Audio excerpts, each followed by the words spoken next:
hacia la nada creadora. Renzo Novatore italiano, anarquista y nihilista, prefacio. Triste historia la del anarquismo individualista en Italia. Incomprendido en la tristeza de su dolor y en la dicha de su gozo. Ridiculizado por cuantos podían entenderlo sin admirarlo, la mofa no llegó nunca a las altiplanicies soleadas del odio, pero se insinuó, denigró, vilipendió, en la sombra, como un espía, por miedo. Traicionado por algunos de sus defensores de un día que con los años habían perdido la fe en la nada, fue acusado de debilidad, de aberraciones, de intolerancia, y débiles, los desviados, los intolerantes eran ellos, los desilusionados. Más allá de las incomprensiones, la mofa, por encima de la traición iluminó, aún con rayos, la noche de todas las renuncias. Y los suyos fueron faros para los anormales, los rebeldes, los vagabundos, en la noche de las renuncias que dura. Se consumieron en instantes o en eras. Nada pidieron. Y los faros continúan aún encendidos, minoría absoluta en lucha con una mayoría potentemente organizada, los individualistas luchan para realizar su ideal repleto de cantos, flores, luces más allá y fuera de la sociedad burguesa. No tienen fe en los compañeros, porque reconocen que el compañero no es una afinidad electiva como el amigo. Y por un sueño se baten, por un sueño sacrifican tesoros de afecto, por un sueño viven. Seguros de la derrota, viven la lucha, y serán los eternos derrotados, porque el día que venciesen sería el fin, y ellos quieren ser el inicio. Renzo Novatore en estas páginas es el individualista tipo, así como lo entiendo yo meridionalísimo. Un gran rebelde, un rudo artista de la pluma, un maestro de la armonía. Riquísimo de sentimientos, en cada página dona una pequeña parte de sí mismo, porque sabía que una acción es noble, un afecto grande, solo cuando hay sacrificio. Y como los demás no fue comprendido. Y como los demás fue calumniado, pero él estaba tan metido en cantar sus canciones a los amigos que no se dio cuenta. Trabajo que surgió de golpe en un momento de inspiración, que en los trabajos de corrido se siente la falta del pulimento, pero se conserva la virginidad de las impresiones. Su modo de escribir es una melodía enervante y fascinante a la vez, que tiene algo de lo bárbaro y las repeticiones son el motivo dominante, demasiado ligado al autor como para que lo pueda abandonar. Autodidacta, Renzo Novatore desconocía el comercio de los sentimientos más queridos y así los extendió a manos llenas sin pedir nada a cambio. Y nosotros aquellas flores las recogimos y conservamos, aquellas pálidas camelias, para ofrecerlas un día a quien sabrá apreciar el perfume. El hijo del Etna. Capítulo 1. Nuestra época es una época de decadencia. La civilización burguesa cristiano-plebeya ha llegado hace mucho tiempo al punto muerto de su evolución, ha llegado la democracia. Pero bajo el falso esplendor de la civilización democrática, los más altos valores espirituales han caído rotos en pedazos. La fuerza volitiva, la individualidad bárbara, el arte libre, el heroísmo, el genio, la poesía, han sido objeto de burla, ridiculizados, calumniados. Y no en nombre del yo, sino de la colectividad. No en nombre del único, sino de la sociedad. Así el cristianismo, condenando la fuerza primitiva y salvaje del instinto virginal, mató el concepto vigorosamente pagano del gozo terreno. La democracia, su hijita, lo glorificó haciendo apología de este delito y celebrando la siniestra y vulgar grandeza, ahora ya lo sabemos. El cristianismo fue el filo envenenado clavado brutalmente en la carne sana y palpitante de toda la humanidad. Fue una fría ola de tinieblas impulsada con furia místicamente brutal que ofuscó el hedonismo sereno y festivo del espíritu dionisíaco de nuestros padres paganos. En una fría velada invernal que se precipitó fatalmente sobre un caluroso mediodía de verano. Fue él, el cristianismo, que sustituyendo con el fantasma del Dios la realidad palpitante del yo, se declaró enemigo feroz del gozo de vivir, y se vengó vilmente con la vida terrena. Con el cristianismo la vida fue enviada a la añoranza en los pavorosos abismos de las más amargas renuncias. Fue empujada a los glaciales de la renegación y de la muerte. Y de este lado lugar de renegación y de muerte nació la democracia, puesto que ella, la madre del socialismo, es la hija del cristianismo. Capítulo 2. Con el triunfo de la civilización democrática, se glorificó a la plebe del espíritu. Con su feroz anti-individualismo, la democracia pisoteó, al ser incapaz de comprenderla, toda heroica belleza del yo anticolectivista y creador. Los sapos burgueses y las ranas proletarias se estrecharon las manos en una común vulgaridad espiritual, comunicándose religiosamente en el cáliz de plomo que contenía el viscoso licor de las mismas mentiras sociales que la democracia tanto a unos como a otros presentaba. Y los cantos, que burgueses y proletarios entonaron a su comunión espiritual, fueron un común y fragoroso hurra. a la oca victoriosa y triunfante. Y mientras los hurras estallaban altos y frenéticos, ella, la democracia, se iba poniendo la gorra plebeya sobre la lívida frente, proclamando, siniestra y feroz ironía, los iguales derechos del hombre. Fue entonces cuando las águilas, dentro de su prudente conciencia, batieron más fuerte sus titánicas alas, librándose, asqueadas ante el trivial espectáculo, hacia las cimas solitarias de la meditación. Así, la oca democrática, permaneciendo reina del mundo y señora de todas las cosas, imperó dueña y soberana. Pero visto que por encima de ella algo reía esperando, ella, por medio del socialismo, su único y verdadero hijo, hizo lanzar una piedra y un verbo, en el bajo dominio cenagoso donde croaban sapos y ranas, para levantar un combate de panzas, y hacerlo pasar por una guerra titánica de ideas soberbias y de espiritualidad. Y en los pantanos, el combate se produjo en modo tan evidente, hasta salpicar el fango tan alto como para ensuciar las estrellas. Así, con la democracia, todo fue contaminado. Todo. Incluso aquello de entre lo mejor. Incluso aquello de entre lo peor. En el reino de la democracia, las luchas que se abrieron entre capital y trabajo, fueron luchas raquíticas, larvas impotentes de guerra, carentes de todo contenido de alta espiritualidad, y de toda valerosa grandeza revolucionaria, incapaces de crear otro concepto de vida más fuerte y más bella. Burgueses y proletarios, aún pegándose por cuestión de clase, de dominio y de instinto, se mantuvieron por siempre hermanados en el odio común hacia los grandes vagabundos de espíritu, contra los solitarios de la idea. Contra todos los atormentados del pensamiento, contra todos los transfigurados por una belleza superior. Con la civilización democrática, Cristo ha triunfado, los pobres de espíritu, más el paraíso de los cielos, han tenido la democracia sobre la tierra. Si el triunfo no fuese todavía completado, lo cumplirá el socialismo. En su concepto teórico lo ha anunciado tanto tiempo ha. Él tiende a nivelar todos los valores humanos. Atentos, oh jóvenes espíritus. La guerra contra el hombre individuo fue iniciada por Cristo en nombre de Dios, fue desarrollada por medio de la democracia en nombre de la sociedad, amenaza de completarse en el socialismo, en nombre de la humanidad. Si no sabemos destruir a tiempo estos tres fantasmas tan absurdos como peligrosos, el individuo se encontrará irremisiblemente perdido. Hace falta que la revuelta del yo se expanda, se ensanche, se generalice. Nosotros, los precursores del tiempo, hemos encendido ya los faros. Hemos encendido la antorcha del pensamiento. Hemos blandido el hacha de la acción. Y los hemos destrozado, los hemos dejado en evidencia. Pero nuestros delitos individuales deben ser el anuncio fatal de la gran tempestad social. La gran y tremenda tempestad que hará hundirse a todos los edificios de las mentiras convencionales, que tirará abajo los muros de todas las hipocresías, que reducirá el viejo mundo a un montón de escombros y ruinas humeantes. Porque es de estos escombros, de Dios, de la sociedad, de la familia y de la humanidad, que podrán hacerlo sana y festiva la nueva alma humana, la nueva alma humana. Esta nueva alma humana que sobre las ruinas de todo un pasado cantará el nacimiento del hombre liberado, del yo libre y grande. Capítulo 3. Cristo fue un paradójico equívoco de los evangelios. Fue un triste y doloroso fenómeno de decadencia, nacido del cansancio pagano. El anticristo es el hijo de todo el odio gallardo que la vida ha acumulado en lo secreto de su fecundo seno, durante los más de 20 siglos de dominio cristiano. Porque la historia se repite. Porque el eterno retorno es la ley que rige el universo. Es el destino del mundo. Es el eje sobre el cual gira la vida. Para recurrirse. Para contradecirse. Para recorrerse. Para no morir, porque la vida es movimiento, acción. Que recorre el pensamiento, que busca el pensamiento, que ama el pensamiento. Y este anda, corre, se afana. Quiere arrastrar a la vida al reino de las ideas. Pero cuando la vía está impracticable, entonces, se lamenta el pensamiento.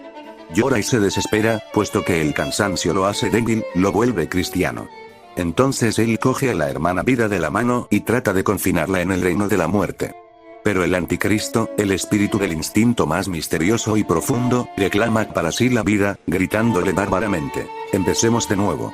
Y la vida vuelve a empezar. Porque no quiere morir. Y si Cristo simboliza el cansancio de la vida, el ocaso del pensamiento, la muerte de la idea. El anticristo simboliza el instinto de la vida. Simboliza la resurrección del pensamiento. El anticristo es el símbolo de una nueva aurora. Capítulo 4.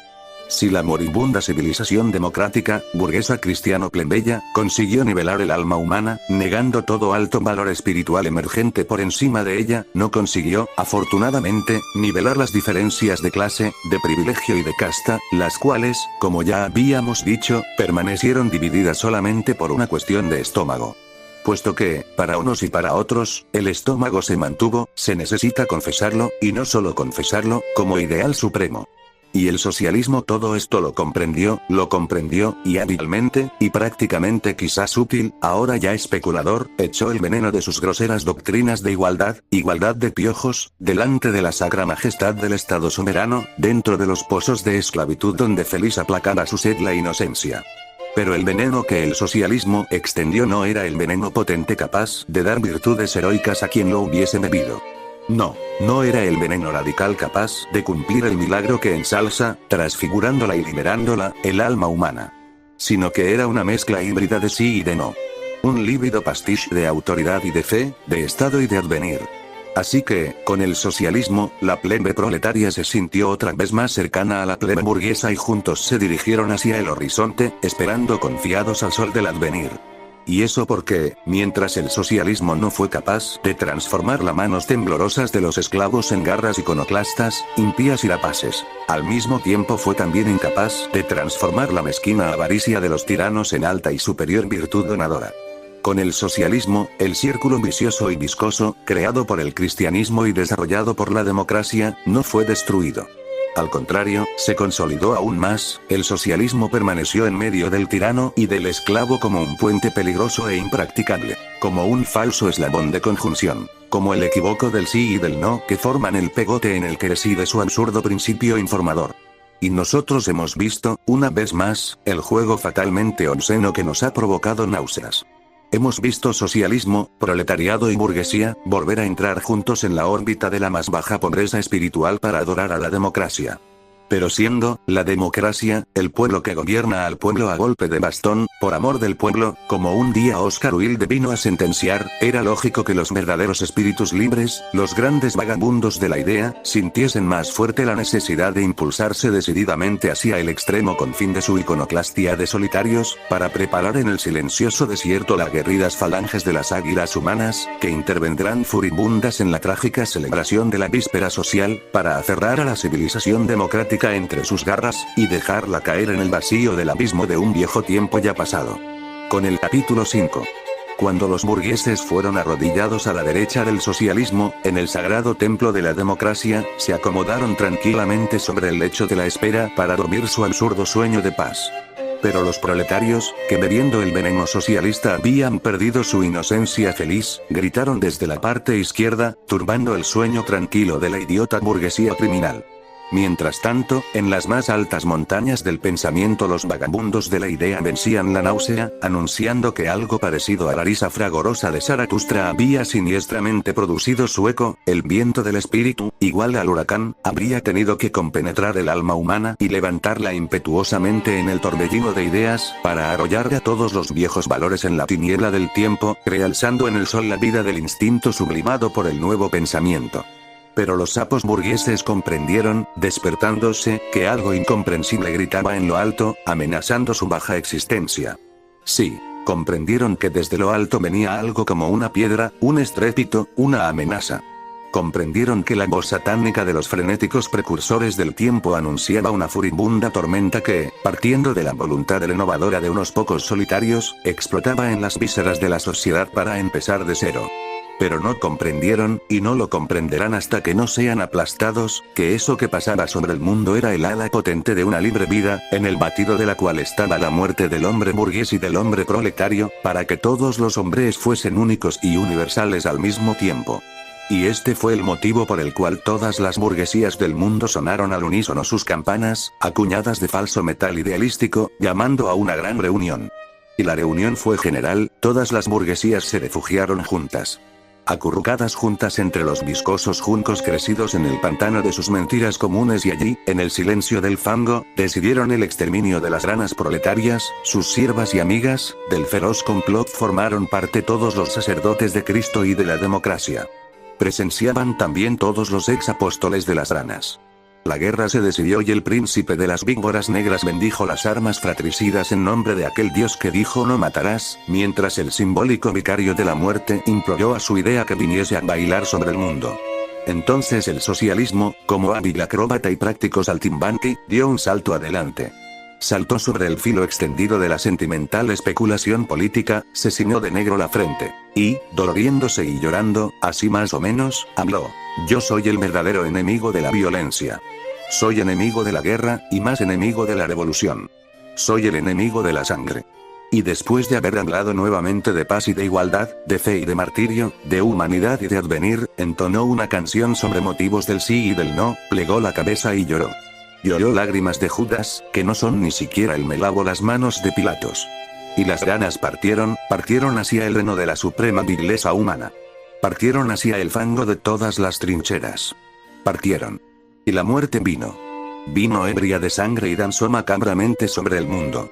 Por 5 largos años, fue entonces que los grandes vagabundos del espíritu, aquejados de una nueva náusea, cabalgaron otra vez sobre sus libres águilas para librarse vertiginosamente en la soledad de sus lejanos glaciares riendo y maldiciendo. También el espíritu de Zaratustra, el más auténtico amante de la guerra y el más sincero amigo de los guerreros, tuvo que permanecer bastante asqueado e indignado puesto que alguno lo sintió exclamar: vosotros deberéis ser para mí aquellos que tienden sus miradas en busca del enemigo de vuestro enemigo. Y en algunos de vosotros el odio se manifiesta en la primera mirada. Vosotros deberéis buscar a vuestro enemigo, combatir vuestra guerra, y eso por vuestras ideas. Y si vuestra idea sucumbe, que vuestra rectitud grite al triunfo. Pero, ¡ay! La predicación heroica del bárbaro liberador no valió de nada. Las ganas humanas no supieron distinguir a su enemigo, ni combatir por las propias ideas. Las ganas no tienen ideas. Y no conociendo a su enemigo, ni teniendo ideas propias, combatieron por el vientre de sus hermanos en Cristo, por sus iguales en democracia. Combatieron contra sí mismos por su enemigo. Abel, renacido, moría por Caín una segunda vez. Pero esta vez por sí mismo. Voluntariamente, porque podía devolverse y no lo ha hecho, porque podía decir, ¡no! O sí. Porque diciendo, no, habría sido fuerte. Porque diciendo, sí, habría demostrado creer en la causa por la que combatía. Pero no ha dicho ni sí ni no. Ha partido. Sin luchar. Como siempre. Ha partido, se ha dirigido hacia la muerte. Sin saber el porqué. Como siempre. Y la muerte ha venido a bailar sobre el mundo, por 5 largos años.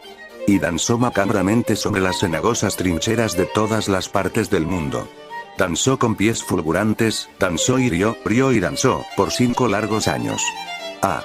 Cuán vulgar es la muerte que danza sin tener sobre el dorso las alas de una idea, qué cosa más idiota el morir sin saber el porqué, nosotros la hemos visto, cuando bailaba, a la muerte. Era una muerte negra, sin transparencias de luz. Era una muerte sin alas. Cuán fea y vulgar, cuán torpe era la danza. Pero aún así bailaba. Y como iba segando las vidas, danzando, de todos los superfluos, y todos aquellos que estaban de más. Todos aquellos por los que, dice el gran liberador, fue inventado el Estado. Pero ay. No solamente a aquellos se llevaba, la muerte, para vengar al Estado, ha eliminado también a los no inútiles, incluso a los necesarios. Pero aquellos que no eran inútiles, aquellos que no estaban de más, aquellos que cayeron diciendo no, serán vengados. Nosotros los vengaremos. Los vengaremos porque eran hermanos nuestros. Los vengaremos porque cayeron con las estrellas sobre los ojos. Porque muriendo han bebido del sol. El sol de la vida, el sol de la lucha, el sol de una idea. Capítulo 6. ¿Qué ha renovado la guerra? ¿Dónde está la transfiguración heroica del espíritu? ¿Dónde tienen colgadas las tablas fosforescentes de los nuevos valores humanos? ¿En qué templo han sido depuestas las sagradas ánforas de oro que encierran los corazones luminosos y flamantes de los héroes dominadores y creadores? ¿Dónde está el esplendor majestuoso del gran y nuevo mediodía? Ríos temerosos de sangre lavaron todas las glebas y recorrieron todos los senderos del mundo. Torrentes espantosos de lágrimas hicieron resonar los ecos de su desgarrador lamento a través de los vórtices de toda la tierra. Montañas de huesos y de restos humanos en todas partes blanquearon y en todas partes se pudrieron al sol. Pero nada se transformó, nada evolucionó. Solo el vientre burgués eructó de saciedad y el proletario gritó por demasiada hambre. Ya basta. Con Karl Marx el alma humana descendió al intestino. El rugido que hoy pasa sobre el mundo es siempre un rugido del vientre. Pueda nuestra voluntad transformarlo en grito del alma. En tormenta espiritual. En grito de libre vida. En huracán de relámpagos. Pueda nuestro fulgor descomponer la realidad del presente, destrozar la puerta de lo desconocido misterio de nuestro sueño anhelado, y mostrarnos la belleza suprema del hombre liberado. Porque nosotros somos los locos precursores del tiempo. Las hogueras. Los faros. Las señales. Los primeros anuncios. Capítulo 7. La guerra. ¿La recordáis? ¿Qué ha creado la guerra? Ved, la mujer vendió su cuerpo y a su prostitución la llamó amor libre. El hombre, que se dedicó a fabricar proyectiles y a predicar la sublime belleza de la guerra, llamó a su vileza, fina astucia y sagacidad heroica. Aquel que vivió siempre de infamia inconsciente, de vileza, de humildad, de indiferencia y de renuncias débiles, imprecó contra los pocos audaces, que había siempre detestado, porque no tuvieron la fuerza suficiente para impedir que su vientre fuese reventado por aquellas armas que él mismo había construido por un vil trozo de pan. Porque también los pobres de espíritu, aquellos que, mientras la parte más noble de la humanidad entra en el infierno de la vida, permanecen siempre fuera calentándose, estos siervos humildes y devotos de su tirano, estos calumniadores inconscientes de las almas superiores, también estos, digamos, no querían partir. No querían morir. Se contorsionaban, lloraban, imploraban, suplicaban. Pero todo eso por un bajo instinto de conservación impotente y animal, carente de todo impulso heroico de revuelta, y no por otras cuestiones de humanidad superior, de refinada profundidad sentimental, de belleza espiritual. No, no, no. Nada de todo esto. El vientre. El vientre animal solamente. Ideal burgués, ideal proletario, por el vientre. Y mientras tanto la muerte vino a danzar por el mundo sin tener sobre el dorso las alas de una idea. Y danzó y rió. Por 5 largos años, y mientras sobre los confines, borracha de sangre, la muerte sin alas danzaba, en casa, en el sagrado ábside del interior, declamaba y cantaba, sobre vulgares gacetas de la mentira, la milagrosa evolución moral y material cumplida por nuestras mujeres, y la suprema cima espiritual sobre la cual ascendía nuestro heroico infante glorioso. Aquel que moría llorando, sin saber el porqué. Cuántas mentiras feroces, cuánto cinismo vulgar vomitaban sus gacetas las siniestras almas de la democrática sociedad y del Estado. ¿Quién recuerda la guerra? Cómo graznaban los cuervos y las lechuzas. Y mientras tanto la muerte danzaba. Danzaba sin tener sobre el dorso las alas de una idea. De una idea peligrosa que fecunda y crea. Danzaba y reía.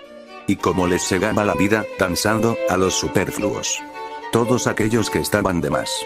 Aquellos por los que fue inventado el Estado. Pero, ay. No solamente a aquellos se llevaba, eliminaba también a aquellos que tenían rayos de sol en los ojos, que tenían en la pupilas las estrellas. ¿Dónde está el arte épico, el arte heroico, el arte supremo que la guerra os había prometido? ¿Dónde la vida libre, el triunfo de la nueva aurora, el esplendor del mediodía, la gloria festiva del sol? Capítulo 8. ¿Dónde está la redención de la esclavitud material? ¿Dónde está quien ha creado la fina y profunda poesía que debía germinar dolorosamente en este trágico y temible abismo de sangre y de muerte, para decirnos el sufrimiento silencioso y cruel probado por el alma humana? ¿Quién nos ha dicho la palabra dulce y buena que se dice una mañana serena tras una terrible noche de huracanes? ¿Quién nos ha dicho la palabra dominadora que nos hace grandes como el propio dolor, puros en la belleza y profundos en la humanidad? ¿Quién ha sido alguna vez el genio que ha sabido inclinarse con amor y con fe ante las heridas abiertas en carne viva de nuestra vida, para acoger todo el noble llanto, para que la serena risa del Espíritu Redentor pudiese arrancar las garras a los famélicos monstruos de nuestros errores pasados, para hacernos ascender hacia el concepto de una ética superior, donde, a través del principio luminoso de la belleza humana purificada en la sangre y en el dolor, pudiésemos erguirnos fuertes y majestuosos, como flecha tensa en el arco de la voluntad, para cantar a la vida terrena la más profunda y suave melodía de la más alta de todas nuestras esperanzas. ¿Dónde? ¿Dónde? Yo no la veo. Yo no la siento. Miro a mi alrededor, pero no veo más que vulgar pornografía y falso cinismo, al menos si un Homero del arte y un Napoleón de la acción la guerra nos hubiese dado. Un hombre que hubiese tenido la fuerza para destruir una época, para crear una nueva historia, pero nada. Ni grandes cantores, ni grandes dominadores, la guerra nos ha dado. Solo larvas mentirosas y siniestras parodias.